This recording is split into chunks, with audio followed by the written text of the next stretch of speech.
Efesios 4.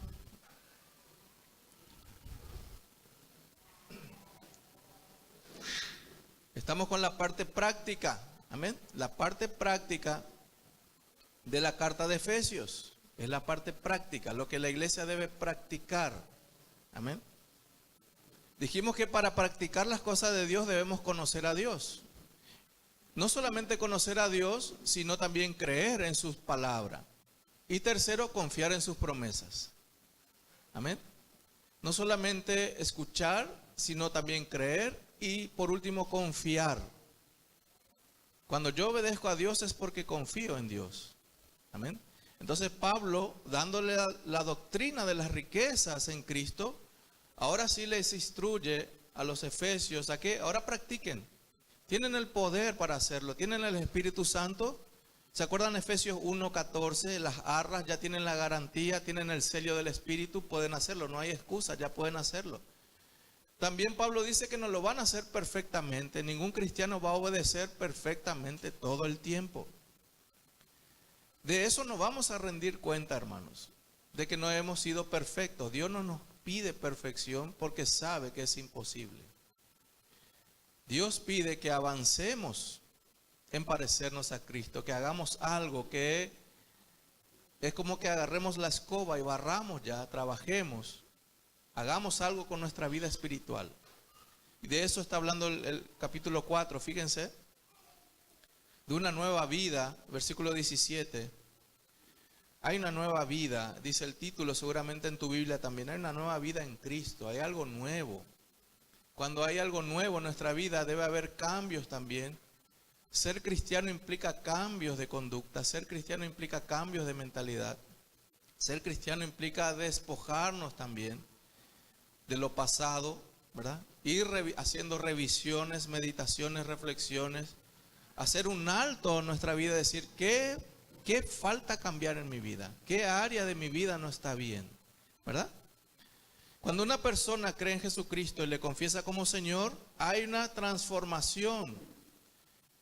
En 2 Corintios 5:17 dice que si alguno está en Cristo, nueva criatura es. Transformación total, nueva naturaleza. Cuando no significa, nueva naturaleza no quiere decir que alguien tiene un televisor, lo lleva al técnico, el técnico lo arregla, llevas el mismo televisor y seguís mirando. Nueva vida significa comprar otro televisor, nuevo. Esa es nueva naturaleza. Dios no nos cambia, no repara nuestra vida moral. Dios hace de cero una persona en nosotros. ¿Cuánto dan gloria a Dios por eso, hermano? 0 kilómetros. Cuando nos entregamos al Señor, Dios nos mira como una nueva creación. De modo que si alguno está en Cristo, ha sido reparado por Dios. No dice eso, ¿verdad? De modo que si alguno está en Cristo, nuevo. Algo nuevo. Es diferente un zapato usado que un zapato nuevo. Ropa seminueva ya se usó. Ropa nueva de la fábrica, el primero que se lo pone eres tú, ¿verdad? Es la persona. Eso es algo nuevo. Nosotros somos nueva criatura, por tanto, debemos empezar a andar como nuevas criaturas. Es una transformación total, dijimos. El cristiano significa que el cristiano tiene una nueva mente. Eso es para darle gloria a Dios. El Señor nos colocó una nueva mente que debe ahora estar perfeccionándose. Fíjense lo que dice Romanos 12. Guarden en Efesios 4, Romanos 12. Romanos 12. Versículo 1 y 2. Romanos 12, 1 y 2. Así que, hermanos, os ruego por las misericordias de Dios que presentéis vuestros cuerpos en sacrificio vivo, santo, agradable a Dios, que es vuestro culto racional. El versículo 2 dice, no os conforméis a este siglo, no se amolden a este siglo, sino transfórmense o transformaos por medio de la renovación de vuestro entendimiento, para que comprobéis cuál sea la buena voluntad de Dios, agradable y perfecta. Se puso un motor nuevo, un motorcito nuevo tenemos, una mente nueva. Ahora hay que empezar a cargar, a llenarlo de cosas puras y de cosas de la palabra y conocer la voluntad de Dios. Amén. Es por eso que nunca vamos a ser perfectos, porque estamos en este cuerpo y absorbemos todavía las cosas del mundo, recibimos información del mundo, se llena la cabeza de las cosas del mundo, oímos cosas del mundo, vemos cosas del mundo, pero hay que ir limpiando, hay que ir renovando eso, para que no se acumule en la nueva criatura. Es como llenar de basura un mueble nuevo. Hay que ir limpiando, no hay que dejar. Por eso las amas de casa suelen limpiar todo el día su sala, ¿verdad? Su pieza, repasar y repasar y repasar. Las que limpian la casa limpian todos los días. Las que contratan una que limpia es para eso, para que todos los días esté limpio. Imagínense que ustedes marquen limpieza de casa el último viernes de cada mes. Medio se va a acumular muchas cosas, ¿verdad? Va a haber malos olores, va a haber cosas feas. Hasta puede ser que esté intransitable la casa, porque tengo que esperar hasta el último viernes de cada mes para limpiar todo junto de una vez. Y de hecho que se va a acumular mucha suciedad y mucha basura, ¿verdad? Entonces acá dice, no se conformen, sino que límpiense todos los días, porque son nuevos. Es una reprensión de Pablo. Ustedes son creyentes, ya no pueden acumular basura. Se tiene que renovar. ¿Quién acumula basura en su mente? Los incrédulos. Los incrédulos no pueden limpiar y no quieren limpiar, dice la Biblia. Fíjense lo que dice Romanos 6, versículo 4. Romanos 6, antes de Efesios, Corintios, atrás, ¿verdad? Romanos 6, versículo 4. Otro motivo por el cual debemos comportarnos como nueva criatura. Romanos 6, 4. Porque somos sepultados juntamente con Él para muerte por el bautismo, a fin de que como Cristo resucitó de los muertos por la gloria del Padre, así también nosotros andemos en vida nueva. Ahora, para colocar esa mente nueva y tener nueva naturaleza, hubo un precio que pagar y Cristo pagó ese precio. Por eso yo tengo que tener en alta estima mi nueva vida. Yo tengo que valorar mi vida cristiana. Yo tengo que tener temor de que soy cristiano. ¿Por qué? Porque se pagó por eso. Para que sea colocada la mente de Cristo, Cristo tuvo que morir por nosotros. ¿Cuánto dan gloria a Dios por eso? Dios no colocó de balde nuestra nueva naturaleza. Con la condición de que Cristo muriera se puso esa nueva naturaleza. Entramos al cielo porque Cristo intercedió por nosotros. Entramos al cielo porque Cristo llevó los clavos por nosotros. Llevó nuestros pecados, la corona de espinas, los látigos. Cristo pagó el precio más alto que alguien puede pagar. Otro precio alto que Cristo pagó es la vida de obediencia desde que nació hasta que murió. ¿Cuánto dan gloria a Dios por eso? El ejemplo, el modelo a seguir.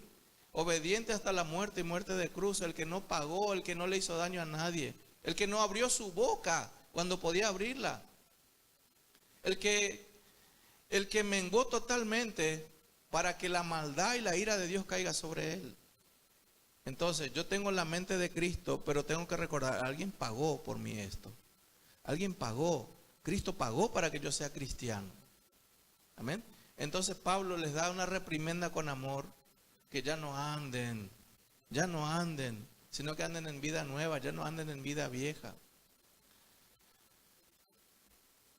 La nueva naturaleza no se mezcla con la vieja naturaleza. Amén. No hay dos seres en nosotros peleándose ahí como perro y gato, ¿verdad? Sino que es suplantada, es reemplazada. Ha sido quitada la culpa, ha sido muerta nuestra vieja naturaleza, ha sido clavada en la cruz con Cristo Jesús y ha resucitado la nueva vida en Cristo Jesús.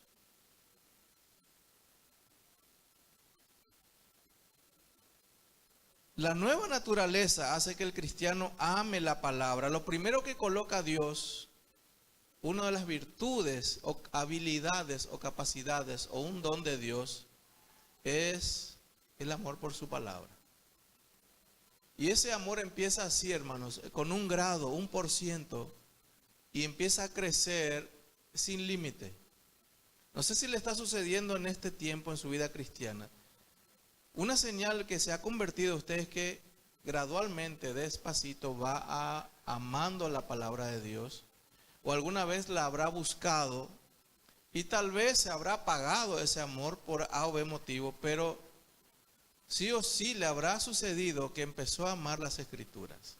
Empezó a buscar el Evangelio. Empezó a investigar sobre Cristo. ¿Quién es ese Jesús que me salvó, verdad? Yo cuando recién me convertí, hermanos, no puedo afirmar que leí toda la Biblia, pero sí leí todo el Nuevo Testamento en un zapoite, de corrido, de Mateo hasta Apocalipsis, porque estaba desesperado por Jesús, por decirlo así, ¿verdad? Había 5 cultos en la iglesia donde iba y en los 5 cultos yo estaba. Y me decía un hermano más experimentado, viniste otra vez, ya te va a pasar. Porque a él le pasó, güey.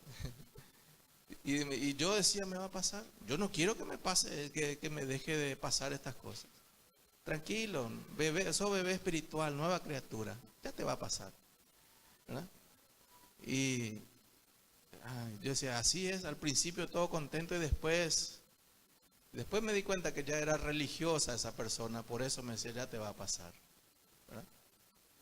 Pero el amor debe subir y aumentar, no pasar. Cuando uno se ha convertido de verdad. Seguimos. ¿Qué más? Anhela cumplir sus demandas. Quiero obedecer. Quiero obedecer. Es algo que pone Dios en el corazón. Por eso no es con nuestra fuerza.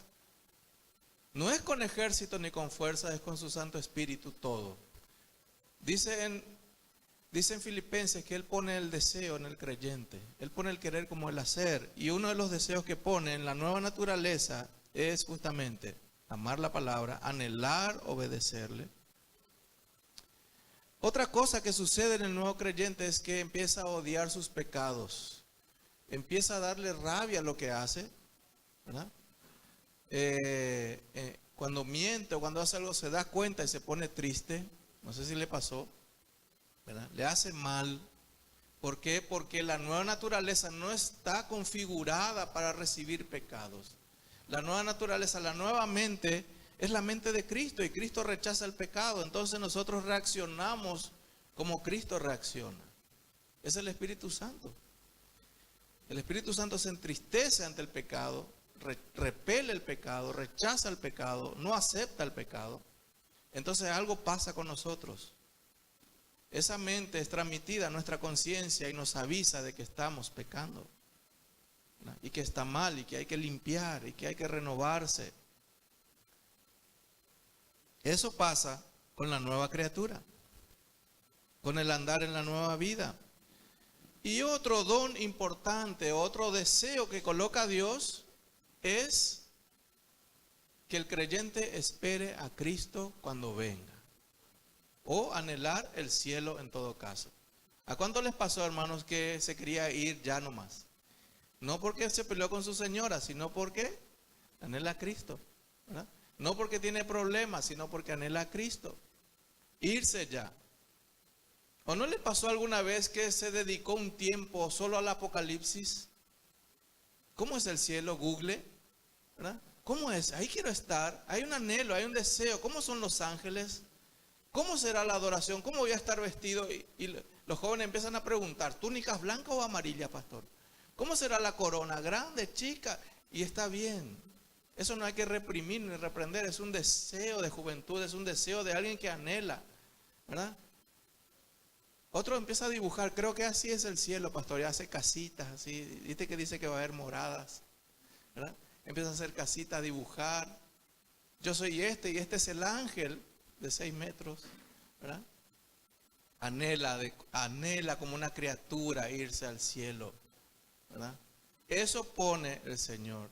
Cuando no hubo nunca eso, Ni siquiera un despertar es porque todavía tu cuerpo ama la carne, ama el mundo. Es acá es el ídolo, acá están tus dioses, acá está todo. Las riquezas temporales, la salud, la juventud, todo eso amamos, entonces no podemos ver el cielo, no podemos anhelarlo. Pero como Dios sabe eso, Dios coloca el deseo, esos 4 deseos importantes: amor por la palabra, amar la obediencia y también amar el cielo, desear a Cristo. Vamos a Efesios 4 otra vez. Sabiendo eso, Pablo da órdenes o mandamientos sobre cómo vivir la nueva vida en Cristo. Tenemos nueva vida en Cristo. Dice el versículo 17, esto pues, digo y requiero en el Señor. Fíjense, hermanos, que usa 2 palabras Pablo. Digo, no solamente es una expresión, sino también que requiere Pablo. Es un pedido desesperante. Es un pedido desesperado de Pablo. Requiero, por favor, escuchen, le dice a la iglesia de Éfeso. Esto requiero en el Señor, que ya no andéis, ya no anden como los otros gentiles, que andan en la vanidad de su mente, teniendo el entendimiento entenebrecido, ajenos de la vida de Dios, por la ignorancia que en ellos hay, por la dureza de su corazón, los cuales después que perdieron toda sensibilidad, se entregaron a la lascivia para cometer con avidez toda clase de impureza. Vamos a detenernos ahí, versículo 17 y al versículo 19. Pablo explica, miren ahí en su Biblia, del 17 al 19. Pablo explica que tenemos que dejar y cómo debemos dejar la vieja vida, olvidarnos. Tenemos que ir al contexto y a la época. Número 1, la ciudad de Éfeso era la ciudad del santuario de la diosa Diana. Era la ciudad más religiosa del Imperio Romano. Era donde estaba la catedral más grande o la iglesia pagana más grande, donde todos se reunían para adorar a la diosa Diana, Diana de los Efesios. No sé si hay niños aquí, pero no solamente ahí se sentaban a escuchar mensajes paganos, sino que practicaban cosas inmorales dentro de la iglesia. Hacían rituales y fiestas innombrables, indescriptibles, los miembros de la iglesia de Éfeso. Para que tengan una idea, las sacerdotisas de Éfeso eran prostitutas que se vendían a los visitantes. Esa era la forma de celebrar a la diosa pagana. Entonces, Pablo estaba ahí y era lo que se veía ahí. Gente de ahí adentro se convertían y salían y se reunían en una casa. Algunos historiadores cuentan que había casas de creyentes donde había culto que estaba enfrente del templo. Imagínense viendo todo el tiempo esas inmoralidades y esas fiestas paganas. Y a la noche lo que sería, y los griteríos. Y había cristianos que fueron rescatados de ahí, gente que nació de nuevo. Cristo les sacó de ahí y les puso en una casita para escuchar la palabra. Y Pablo le dice, ya no anden así. No, miren, escuchen, pero ya no anden así. Ustedes tienen la mente de Cristo, ustedes son nuevos. ¿Se dan cuenta, hermanos, por qué le suplica a Pablo? Por la tamaña forma de paganismo que se practicaba en ese lugar. Venían gente de todas las ciudades. Por eso Pablo, fíjense lo que le dice el versículo 17, ya no anden como los otros gentiles, ya no anden así, ya no intenten andar así. Es inevitable ver, es inevitable escuchar. Hoy también las formas de paganismo en nuestra ciudad es inevitable ver, es inevitable escuchar. Pero nosotros tenemos la mente de Cristo. Amén. Nosotros no podemos Y si nos atacan las debilidades, tenemos que correr de todo eso. Tenemos que orar al Señor. Hay características que vamos a ver, principalmente 4, sobre las cualidades de los que andan en la vieja vida, de los pecadores, de los incrédulos. Vamos a ver el versículo 17. ¿Cómo andaban o qué estilo de vida? Fíjense, dice, ya no andéis. Ya no andéis, en el griego significa caminar continuamente sin parar. Entonces, significa estilo de vida. No es caminar, hacer un viaje solamente y detenerse, sino es andar viajando todo el tiempo, más o menos es eso. Es un estilo de vida. Eso es un consuelo para la iglesia. ¿Por qué? Porque nosotros tropezamos, nosotros pecamos. Lo que dice Pablo es, está bien eso. Pueden pecar en el sentido de que van a tropezar y van a caer, pero ya no anden así, arrepiéntanse. La iglesia tiene el poder para arrepentirse. Dios le dio el poder a la iglesia para arrepentirse. ¿Cuántos están entendiéndome? Entonces, gran consuelo nos da el Señor de que si pecamos, Él es fiel y justo para perdonarnos y limpiarnos de toda maldad, si confesamos nuestros pecados. Ahora Pablo dice, ya no anden así, no tengan un estilo de vida carnal, pecaminoso. Versículo 17, vanidad de la mente o vanidad de su mente, dice. Eso significa vacío. La palabra vanidad básicamente significa vacío, hueco, vano. No tiene sentido, no sirve, inútil. Eso significa algo vano. Ahora, ¿cómo andan los gentiles? Vanidad de la mente. ¿Qué significa eso? Que su vida espiritual y su vida moral están vacías. Eso significa. Uno puede ver un incrédulo lleno de vida, y es más, los vemos con nuestros ojos, ¿verdad? Disfrutando del dinero, disfrutando de la familia. No hay problema con eso. Dios es amor y les regala ese don, aún a los incrédulos. Les regala eso. Porque Dios hace salir el sol sobre justos e injustos. O sea, disfrutan temporalmente de la familia, de la salud, del trabajo, del viaje. No hay problema con eso. Dios es amor y les concede a todos ese don. El problema es que el don de ser espiritual y moral solamente es para la iglesia. Es un don de Dios. El Espíritu Santo es un don de Dios dado a los creyentes. Es derramado solamente en la iglesia de Jesucristo. Ahora, en lo que se refiere a asuntos espirituales, están vacíos. ¿Qué implica eso? Que los incrédulos no pueden pensar correctamente y agradar a Dios. No pueden hacerlo. No pueden hacerlo. Solo la iglesia puede agradar a Dios. Solo la iglesia tiene concedido eso por Dios, de pensar como Dios piensa, de pensar espiritualmente. ¿Qué más significa vanidad? Significa que su razonamiento está atrofiado. Está atrofiado. No puede ver. Está vacío. En Romanos 1:28, no hace falta que busquen, Romanos 1:28 dice, y como ellos no aprobaron tener en cuenta a Dios, ¿quiénes? Los hombres, ¿verdad? No aprobaron tener en cuenta a Dios, Dios los entregó a una mente reprobada. Es parte del juicio de Dios andar así. Es parte del juicio de Dios vivir así, con su razonamiento atrofiado, y no entienden las cosas espirituales. No entienden. Por eso van a ver que sus parientes dicen, ¿qué es lo que pasa todo en este mundo? Está todo pata para arriba. ¿Qué va a pasar todo de nosotros? La delincuencia, la inseguridad. Ahora el creyente sabe todo la raíz del por qué pasa.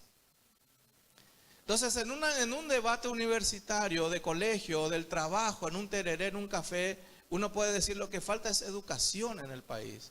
Lo que falta es fuente de trabajo. Lo que falta es un gobierno fuerte. Lo que falta es que alguien, un patriota que barra la corrupción. Es razonable lo que está diciendo. Pero es hasta ahí donde puede ver. Es hasta ahí lo que puede ver. Y si le preguntan a un creyente, ¿qué opinas, cristiano, vos de esto? La raíz es el pecado del hombre. Ah, religioso ya trae, ya con su religión, ¿entienden? Esa palabra pecado no entra en la conversación, no, eso es la iglesia. Educación lo que es, ¿verdad? Que la gente tire su basura en el basurero, que la gente diga, permiso, por favor, eso es lo que va a cambiar el mundo, ¿verdad? El narcotraficante Marcola, no sé si le conocen, ¿escucharon hablar de él? Es el líder del PCC. ¿Escucharon? Es algo, una noticia pública. Ese hombre, hermanos, tiene, según la biografía que le están haciendo, tiene más de 10 títulos universitarios. Estudia en la cárcel, hermanos. Es un tipo leído. Es un hombre que lee sobre leyes. Es un hombre que maquina. Se prepara ¿para qué? Para hacer muchas cosas, ¿verdad? Es un hombre que estudia sociología, ciencias políticas. Es un hombre que no pierde tiempo ahí adentro. Ahora, ¿para qué se prepara tanto y se educa tanto? Para el mal, para hacer el mal. Entonces la raíz no es la educación ni la preparación, la raíz es las intenciones de su corazón. Las intenciones de su corazón. El pecado es el problema, la naturaleza es el problema. ¿Cuándo están entendiendo? ¿Amén? Eso significa mente entenebrecida. Seguimos. Fíjense lo que dice Tito 1. Tito 1.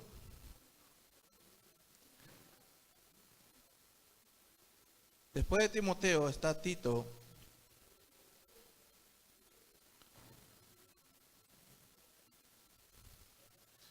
Tito 1,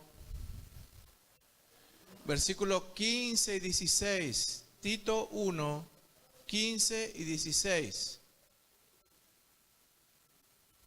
¿Tienen ahí, verdad?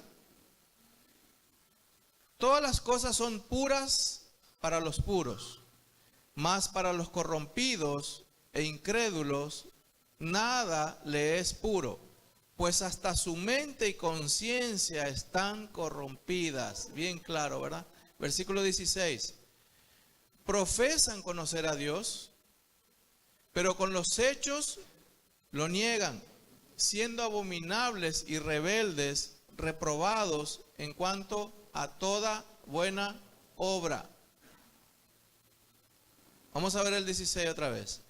Profesan conocer a Dios, pero con los hechos lo niegan, siendo abominables y rebeldes, reprobados en cuanto a toda buena obra.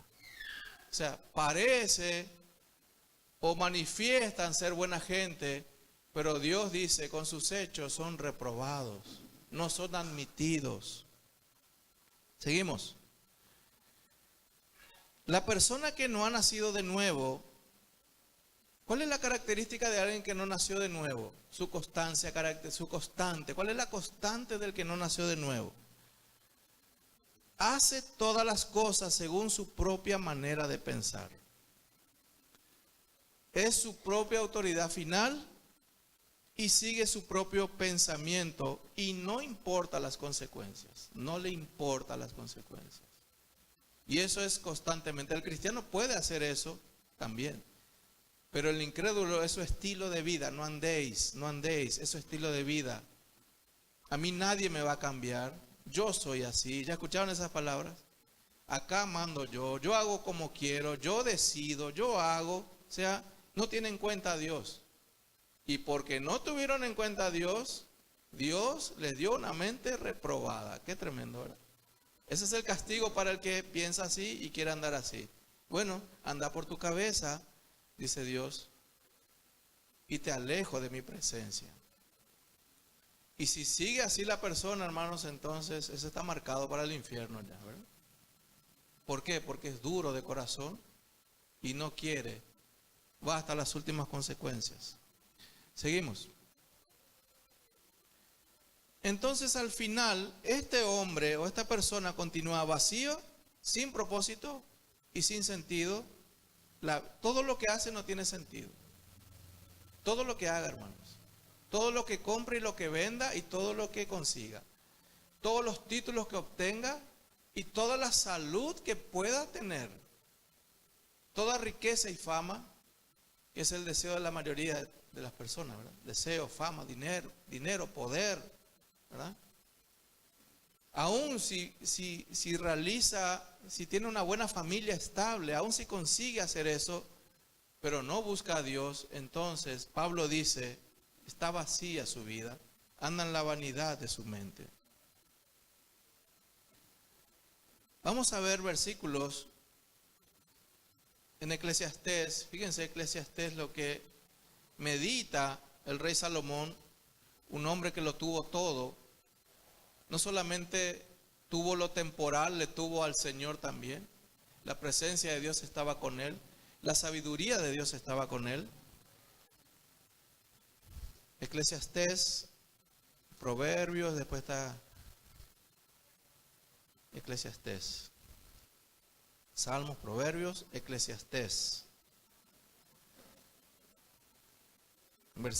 Capítulo 1. Eclesiastés, capítulo 1.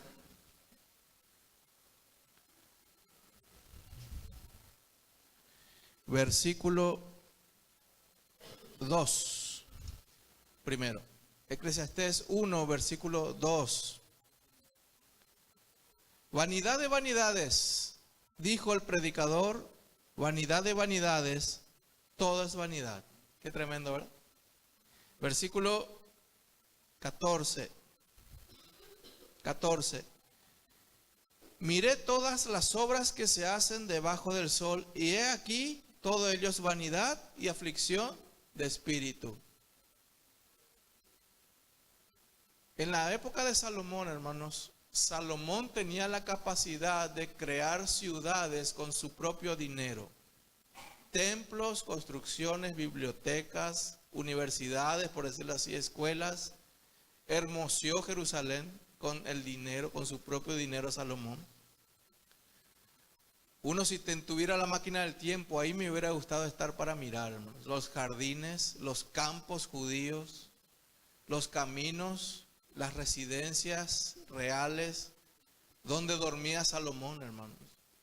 Donde la cocina, la sala, alrededor, porque fue el más rico de todos los tiempos. Hasta hoy nadie alcanza su patrimonio. Es inalcanzable y nunca nadie va a poder alcanzar a Salomón. Tan hermoso era Israel, tanta paz. Salomón significa paz de Dios. Tan hermoso era Israel, tan ordenado, tan pacífico, 40 años de paz, que reyes y príncipes de todas las naciones querían visitar a Salomón para ver las maravillas. Se comentaba, no había tecnología, se comentaba de oídas. Es un paraíso, es el cielo. Israel es el cielo, decía la gente. Anda a ver, vayan a ver. Los príncipes, los que podían, sacaban turno para ver a Salomón, y no solamente ver las riquezas y maravillas, sino escuchar su sabiduría. Salomón, háblanos de, ¿qué dices de la vida? Y la vida es esto. ¿Qué dices de la ciencia? La ciencia es esto. Salomón, ¿cómo se ama a una esposa? Así. ¿Cómo se crían a los hijos? Salomón era el profesor de todas las materias. Salomón era la voz de Dios en ese tiempo. Pero cuando tuvo experiencia realmente con el Señor y vio sus pecados y se dio cuenta en su corazón de lo que vale realmente en la vida, versículo 14, fíjense, yo miré todas las obras que se hacen debajo del sol. Hoy podemos decir, hoy miramos todas las estructuras, toda la tecnología. El hombre dice que cada día, hermanos, un satélite se va al espacio. Un satélite va al espacio. O sea, el hombre alcanzó todo, o está alcanzando todo lo que piensa y desea hacer. Se están buscando otros planetas para habitar. O sea, cosas inimaginables 50 años atrás. El dron anda paseándose por todas partes. Drones. Ahora los japoneses quieren hacer rutas aéreas para las personas, o sea, vehículos que vuelen para perfeccionar el tránsito. Imagínense, hermano, no viene mi mamá, ¿verdad? O subterráneos, quieren hacer viaductos subterráneos, pero a gran escala, de 4 o 5 pisos. ¿Para qué? Para descongestionar las ciudades grandes. Todo negocio, todo dinero, eso es. Todo produce grandes riquezas. Pero fíjense el 14, yo miré todas las obras que se hacen debajo del sol y he aquí todo ello es vacío, todo es vacío, todo no tiene fruto, sin provecho. Fíjense lo que dice después, y aflicción de espíritu. Al final, sin Dios, sin la mente renovada, sin el Espíritu Santo, no sirve. Capítulo 2, versículo 11.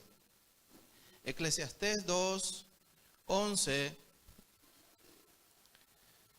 Miré yo luego, o sea, está narrando Salomón y sigue meditando y sigue escribiendo. Miré yo luego todas las obras que habían hecho mis manos, o sea, ya habla por él Salomón. Habla de todo lo que hizo él con sus propias manos, con sus decisiones. Dice, y el trabajo que tomé para hacerlas, y he aquí todo era vanidad y aflicción de espíritu y sin provecho debajo del sol. Salomón comparando todas sus obras con la presencia de Dios en su vida. Es incomparable, hermanos. La presencia de Dios en la vida de uno es incomparable. ¿Cuántos dicen amén? Eso no tiene precio, eso no hay, es intransferible, no se puede cambiar por nada. Versículo 26, 2:26. Porque al hombre que le agrada, Dios le da sabiduría. Ahí entendió Salomón que todo parte de Dios. Dios da la ciencia, Dios da el gozo, pero al pecador da el trabajo de recoger y amontonar para darlo al que le agrada, a Dios. Hasta esto es vanidad y aflicción de espíritu. Eso es vanidad de la mente, hermanos. Efesios 4. Eso es vanidad de la mente.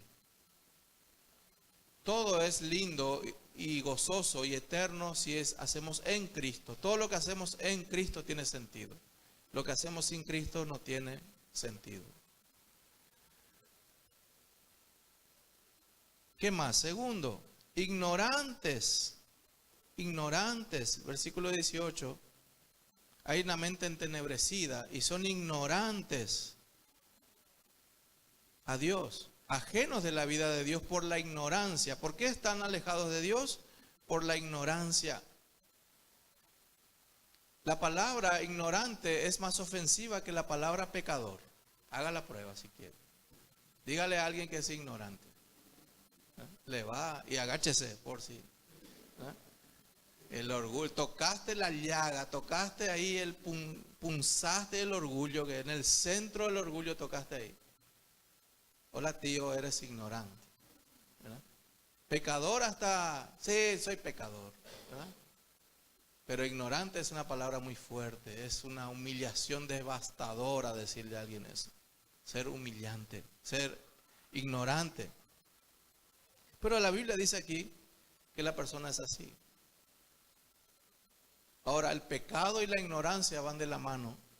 El pecado y la ignorancia. ¿Cuál es el motivo por el cual son ignorantes de las cosas de Dios? El pecado. El pecado hace eso. Nosotros andamos así.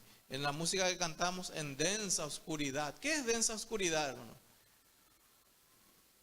No ves absolutamente nada. No sé si les pasó viajando a Asunción o a algún lugar, cuando hay mucha neblina, ni 2 metros no se ve adelante, ¿no? Ni 1 metro. Está ahí, ¿verdad? Pero aquí está hablando de una densa oscuridad, algo pesado, una oscuridad pesada, que no se ve absolutamente nada. No hay para ver nada. Ni tu mano no puedes ver, más o menos, ¿verdad? A eso se refiere. Que por qué es ignorante las personas. ¿Por qué son ignorantes? Hay una palabra 18, fíjense, una palabra que vamos a aprender. Entendimiento entenebrecido. La palabra entenebrecido. Entenebrecido. significa tinieblas, significa oscuridad. Otra palabra, fíjense el 18 al final, la dureza, esa es una palabra clave. ¿Cuál es la causa de que están entenebrecidos en oscuridad? Dureza de corazón. Aquí la palabra dureza en griego es porosis, de ahí viene osteoporosis, la enfermedad de los huesos, ¿verdad? Dureza del corazón. Está duro como una piedra el corazón por el pecado, por el pecado. O sea, por ejemplo, mintió la persona y no le quebrantó eso. No hay sensibilidad. Eso es lo mínimo. No sé si vieron el noticiero, ese anciano que se le atropelló y la persona le miró y se escapó. Sin misericordia, podía ser su papá un anciano. Y él era un joven el que le pisó. No murió, ¿verdad? Pero se quedó inválido en cama. Era el hombre que sustentaba la casa. Imagínense, no trae más el pan. Nadie puede trabajar en la casa. Porque su esposa anciana también. Ella quería limpiar por lo menos la ropa de los vecinos, pero tiene que bañarla a su marido y llevarla al baño, darle en la boca la comida. Le dejó paralizada a esa familia, hermanos. Y el joven, la arrestaron, la agarraron, dijo, no sintió nada, dice, confesó, no. Vi un cuerpo ahí, por si me agarra la policía, o sea, ni atinó, hermanos, a la dureza del corazón. La dureza del corazón. Así está el mundo, hermanos, duro. El pecado tiene ese efecto, endurece la mente, llega a ser insensible a las cosas de Dios. Ahora, ¿qué tiene que ver eso con la iglesia? Que nosotros también corremos el peligro de endurecernos cuando no nos aferramos a la palabra. Amén. Ya estamos librados del infierno, ya estamos librados del castigo eterno, pero todavía podemos recibir esa influencia pecaminosa. Todavía estamos expuestos a ese pecado. ¿Cuándo están entendiendo lo que digo? Por eso hay creyentes que dicen, pastor, no leo la Biblia hace... Con mi esposa nosotros tenemos ese tipo de control cruzado. Ella me pregunta, ¿hace cuánto que no lees más? ¿Qué? Así, pelando la zanahoria. ¿Qué libro estás leyendo, amor? Eclesiastés. O sea, en control, a ver, están... Y nos confesamos, ¿verdad? ¿Qué libro está leyendo, Adriana? ¿Verdad? No, está bien, se rinde, ¿verdad? 3 días que no agarró la Biblia. Fuerza, ¿verdad? Porque se puede poner alabanza, prédica, se puede escuchar predicadores extraordinarios, pero si no lee la Biblia, ¿se está entendiendo? Comunión con la palabra personal. Podés ir a la iglesia y enseñar también. Podés aparentar cara de espiritual, todo. Pero la dureza viene por alejarte de la palabra de Dios. Aunque estés todo el día en la iglesia. ¿Cuántos están entendiendo el peligro? ¿Amén? La advertencia que hace Pablo, no anden así, ustedes no anden porque van a correr peligro. No van a ir al infierno, pero pierden bendiciones y se van a entristecer muy grande. Se van a entristecer muy grande. La dureza del corazón, insensibles. A Salomón le pasó eso. Salomón empezó, lean los capítulos, un hombre súper espiritual, le pidió a Dios sabiduría. Fíjense, lo primero que hizo, agarró un gobierno y dijo, Dios, ayúdame, porque por cuanto me pediste sabiduría y no riquezas, te voy a dar las riquezas. Pasó el tiempo, hermanos, y se empezó a descomponer Salomón. Empezó a tomar mujeres que Dios prohibía de otras religiones y de otras naciones. 1000 mujeres llegó a tener. No recuerdo el orden, pero 700 esposas y 300 concubinas, creo, o al revés, puede ser. Pero sí, 1000 convivían con él. Estaban en el palacio, él mantenía a esas mujeres y todos sus hijos. Imagínense los hijos, hermano, ¿verdad?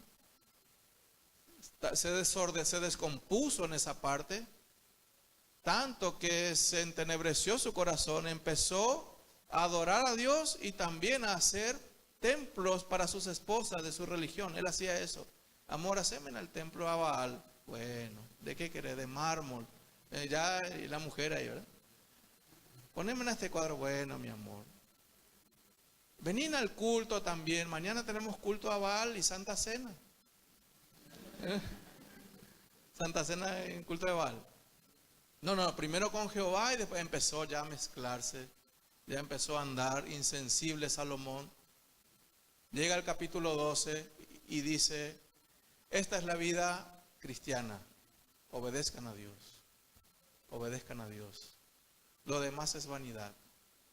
Obedezcan a Dios porque solo eso es la vida cristiana. Esa es la vida que vale, estar en Dios. Se recompuso al final de sus días. Salomón se recompuso al final de sus días. ¿Por qué? Porque también está en la lista de los hombres de la fe. Le nombra Jesús a Salomón, le tiene en cuenta a Jesús. Ni Salomón se vistió como estas flores. O sea, posiblemente él se arrepintió de todo y declaró: todo es vanidad al final. Todo es vanidad. Seguimos. Versículo 19. Insensibles, insensibles, insensibles. ¿Qué más tienen los gentiles? Son insensibles a lo espiritual y a lo moral. Se entregaron a la lascivia. Dice el versículo 19. Hacen con toda avidez. Avidez significa con toda ambición. Lo quiere hacer y lo va a hacer. Todo mal está planeado. No lo hace sin querer, sino que lo quiere hacer. Lo quiere hacer. Algunos me dicen: yo no veo más noticiero porque está todo mal, luego todo es crimen, crimen, crimen. Y yo suelo ver a veces para simplemente es el termómetro de lo que dice la Biblia, para ver si se está cumpliendo la palabra. Para eso veo el noticiero, para ver si la maldad se está manteniendo y se está elevando, porque yo espero eso, que la maldad suba. Espero categóricamente, porque eso dice la Biblia. Amén. Lo espero que haya peores cosas. Entonces, cuando viene una noticia nueva, un modo de hacer maldad nuevo, gracias Señor, es verdad tu palabra. Como este hombre que le golpeó a su novia o mujer en un surtidor, no sé si vieron, todo el mundo vio eso. Eso no me asombró porque es la moda ahora, ¿verdad? Pegarle a las mujeres es la moda, es lo normal. Está pasado, eso viene de la moda de la Argentina y del Brasil. En la Argentina y Brasil ya es en serie, ya es, ¿verdad? En la Argentina hubo 28 feminicidios en 30 días. ¿Cuánto es? Uno por día. Una mujer muere por su propio marido una vez, uno por día hay mínimo.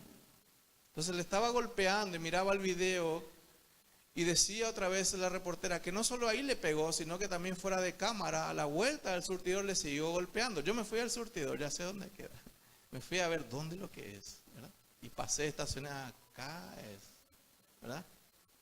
Para comprobar que el periodista dijo, andaba por ahí, ¿verdad? Entonces, sí, a las vueltas. Y le golpeó todo el camino, hermanos. Hasta ahí tranquilo, bueno, es el pecado, es irrefrenable. Ahora lo que me sorprendió es que la mujer se fue a vivir con él a escondida y le dijo a la mamá que no le denuncie. Qué impresionante el amor, ¿verdad? Mamá, no hagas, porque le amo. Me rompió todos los dientes, pero le amo.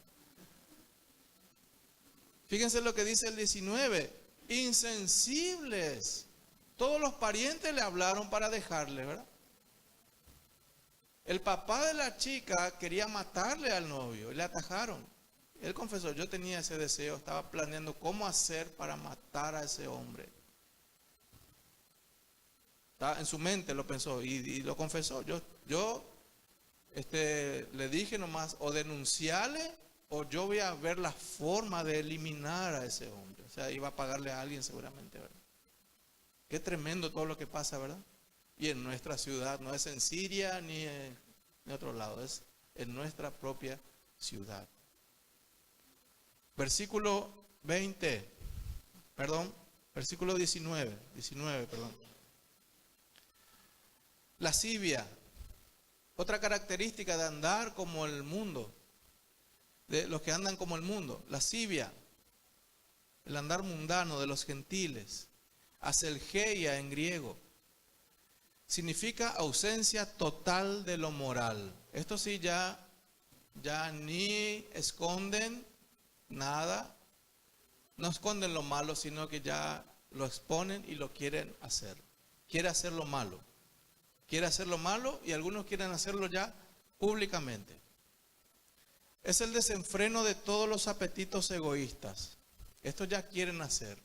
Ya está el violador de mujeres profesional, que ya se quiere dedicar a eso, el secuestrador, que se prepara para eso, estudia para eso, se capacita para hacer el mal.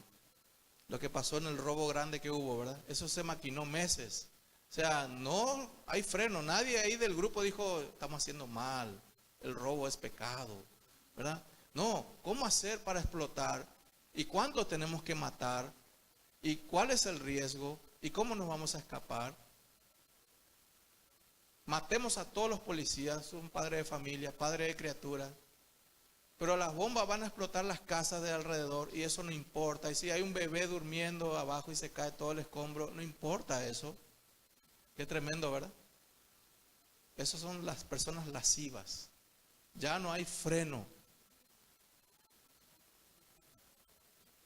Philip Budeikin. ¿Le suenan a Philip Budeikin? No le suena todavía. Philip Budeikin, 21 años. 21 años, no le suena tampoco. Philip Budeikin, 21 años, ruso. Ahí los jóvenes. Philip Budeikin, 21 años, ballena azul. Ah, sí, pastor, sí. El juego de la ballena azul. Estaba leyendo sobre la ballena azul y realmente es macabro, ¿verdad? Por las redes sociales, un joven de 21 años creó un juego para hacer que se suiciden los jóvenes de entre 12 y 17 años, los adolescentes. Y hacía desafíos, 50 desafíos o 50 cosas que tenían que hacer por escala. Entre cortarse los brazos, cortarse las venas, sangrar, clavarse en la espalda, en el pecho, despacito, ¿verdad? Y el desafío número 50 es tirarse de un edificio. En Rusia murieron más de 20 personas, más de 20 jóvenes que se comprobó, ¿verdad? Que murieron muchos. Sí, se dice que murieron muchos, pero los comprobados son más de 20, ¿verdad? Más de 20 jóvenes. El tema no es que eso no es lo impresionante.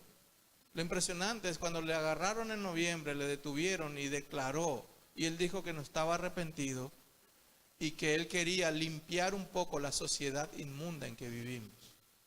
Él quería hacer una limpieza y él dividió a las personas en dos. Algunos son gentes y algunos, lo tuve que anotar, algunos son gentes, otros son residuos desechables. Entonces él celebraba cada suicidio y decía, esa es una escoria del mundo y se tiene que ir, ¿verdad? Y él celebraba y aplaudía cada suicidio de que se enteraba, ¿verdad?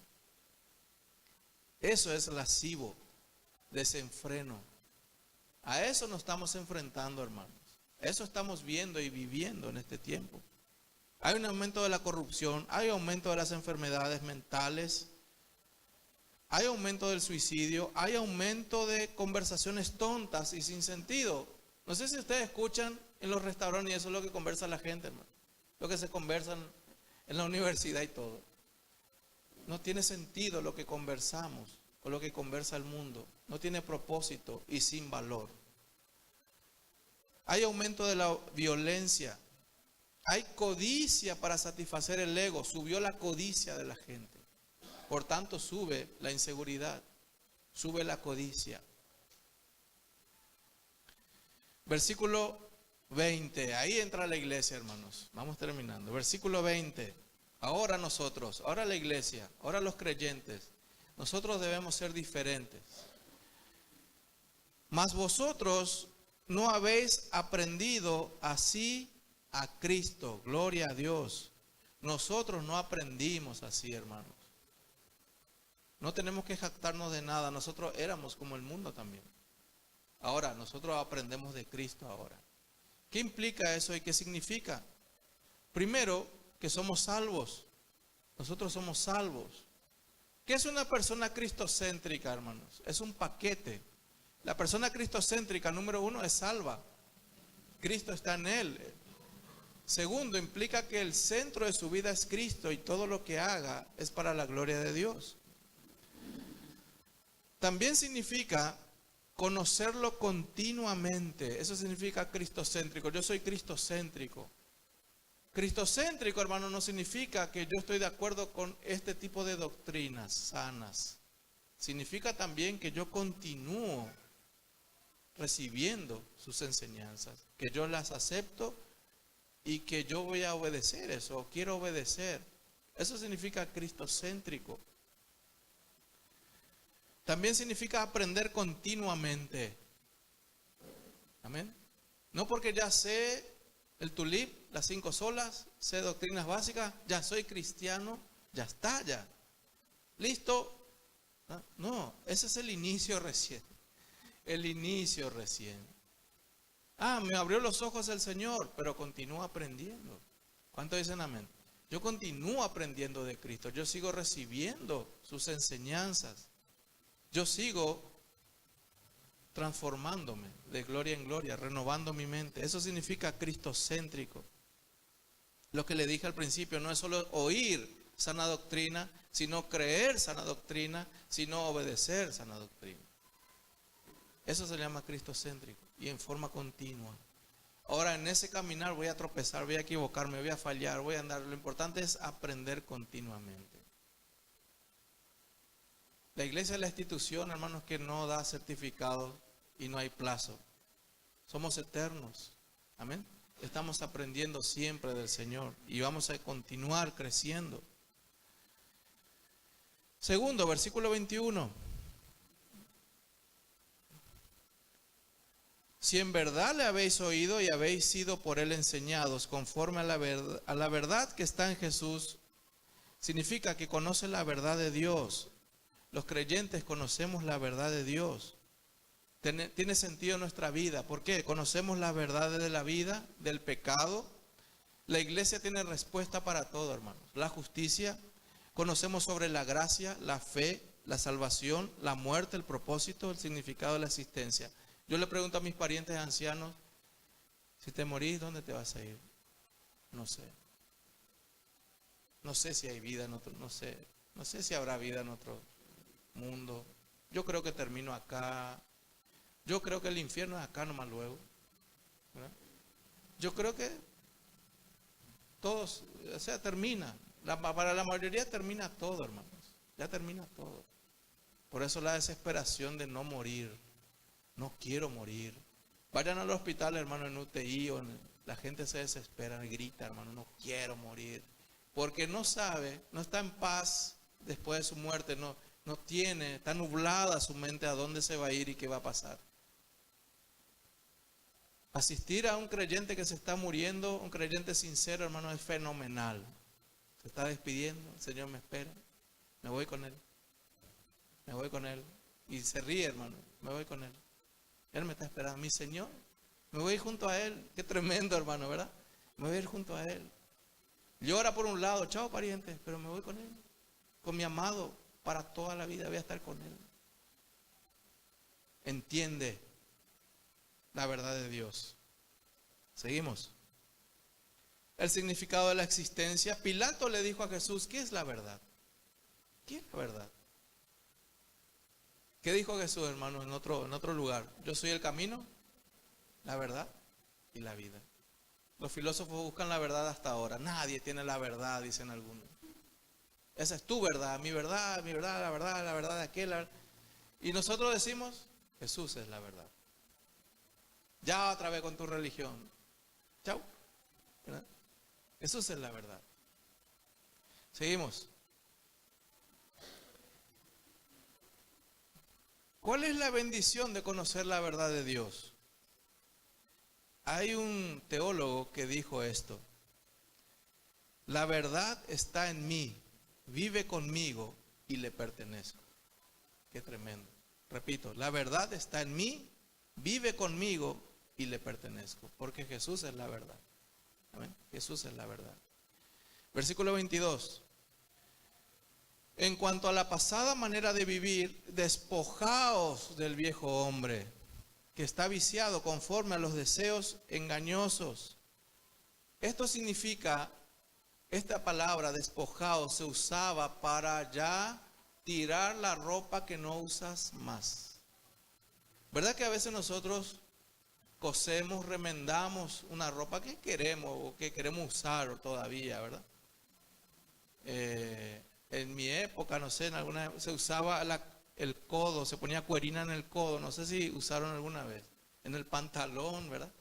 Mi mamá me ponía, bueno, se hacía el agujerito acá, y la moda era poner en la campera o en el traje un remiendo, ¿verdad? Que al final es nuevo el remiendo, pero como es la tela vieja, al final se va a romper todo otra vez, ¿verdad? Cosemos la media, costuramos nuestra ropa. Pero acá Pablo está diciendo, saquen esa ropa vieja y tírenla. No la laven y la laven y la laven para usar. Despójense del estilo de vida. Eso es lo que está diciendo, despójense. Versículo 22, fíjense. ¿En cuanto a qué? En cuanto al pasado. Quemen ya eso, tírenlo. No lo traten de arreglar, no traten de costurar su estilo de pensamiento, no traten de reparar, no traten de acomodar a la Biblia a tu forma de pensar. No trates de imponer tus ideas y colaborar con Dios en su palabra.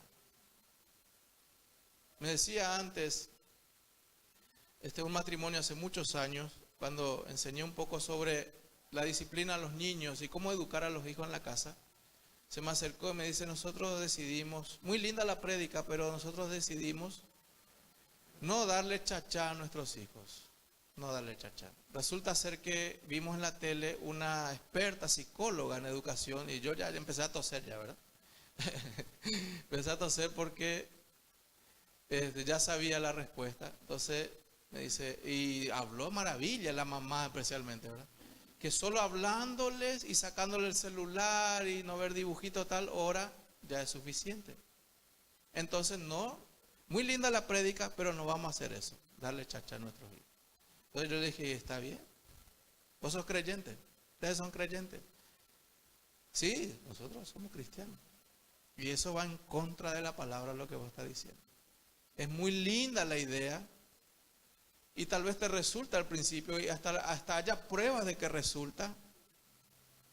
Se disciplina un chiquitito el niño, mejora un poquitito el hogar, pero a la larga eso va a tener consecuencias. ¿Cuántos están entendiéndome? Porque es poner tus ideas en la palabra, colaborar. Eso es todavía remendar. Asistir a la iglesia, pero a remendar tus ideas conforme a las escrituras. Las escrituras dicen que disciplinemos a nuestros hijos en amor. En amor. ¿Cuántos dicen amén? En amor, que es diferente a darle palos y pegarle con injusticia y todo mal, ¿verdad? En amor se hace. Ese es todo un proceso que un día vamos a enseñar aquí. Todo un proceso. Versículos 23 y 24. ¿Qué nos manda Pablo? Y renovaos en el espíritu de vuestra mente. Renuévense en el espíritu de vuestra mente. Y vestíos del nuevo hombre, creado según Dios en justicia y santidad de la verdad. Dijimos en el versículo 22, despojarse de la ropa vieja. Versículo 23, 24 es vestirse de ropas nuevas. Eso significa renovaos en el espíritu de vuestra mente. Eso es Dios el que da la capacidad espiritual y moral a la nueva criatura. En Ezequiel 36 dice, os daré un corazón nuevo y haré que me obedezcan. Qué tremendo, hermano. Yo siempre creía antes que con mi fuerza yo tenía que agradar a Dios. Pero encontré que Dios pone eso en nuestro corazón. Yo le voy a dar un corazón nuevo y yo voy a encargarme de que ustedes me obedezcan. Qué tremendo, qué gran consuelo, ¿verdad? Él se encarga de nosotros. Nosotros tenemos que permitir que Él haga. Y Él va a hacer grandes cosas en nuestras vidas. Fíjense que hay dos palabras interesantes ahí. Miren conmigo el versículo 24. Justicia y santidad.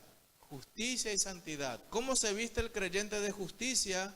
Teniendo buen testimonio con los hermanos. Eso es justicia. Los hermanos tienen que ver el cristianismo en mi vida. Y yo tengo que ver tu cristianismo con tu andar. Justicia.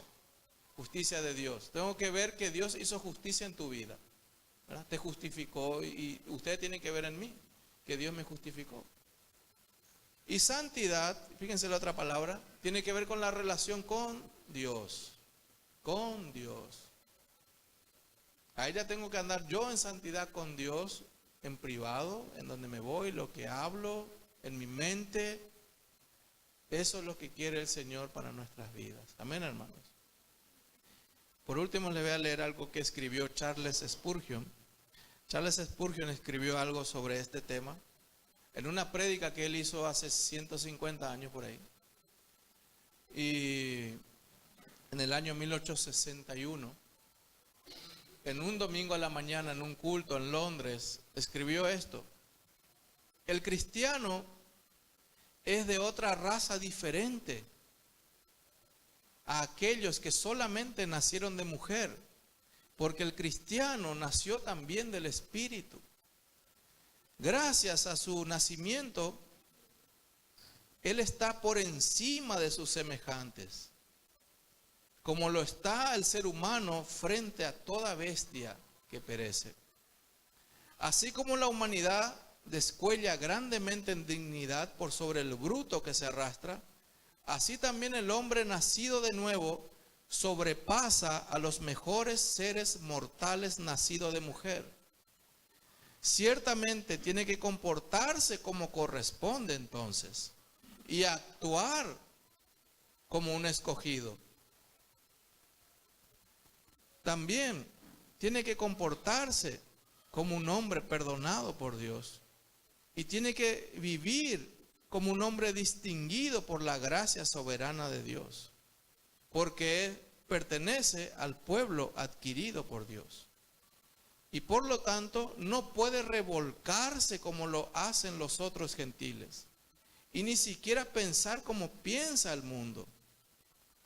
Y dice luego que la dignidad de su naturaleza y la brillantez de sus perspectivas, oh cristianos, lo hagan aferrarse a la santidad y odiar totalmente el pecado. Cierra tus ojos. Gracias, Señor, te damos en esta mañana, Señor. Gracias por tu palabra, Señor. Gracias por la exhortación de esta mañana para tu iglesia, Señor. Gracias por la vida del apóstol Pablo, Señor, que en su momento tú lo usaste, Señor, para escribir algo que es bueno para la iglesia, Señor. Que ya no andemos como el mundo, Señor, sino que andemos como cristianos, Señor. Y sabemos, Señor, que no podemos con nuestras propias fuerzas. También sabemos que siempre vamos a tropezar, Señor. También sabemos que no somos perfectos. Pero como dijo Pablo en Romanos 7, 24, miserable de mí, ¿quién me librará de este cuerpo de muerte? Mas gracias doy a Dios por medio de Jesucristo. Ese es el consuelo, iglesia, para nosotros. Gracias a Dios. Dale gracias a Dios por medio de Cristo, que nos consuela, nos perdona y nos limpia. Ayúdanos, Señor, a vivir como nuevos nacidos, Señor. Tenemos la mente de Cristo, tenemos conciencia de Dios, tenemos tu palabra, tenemos el Espíritu Santo como garantía. Gracias, Señor, por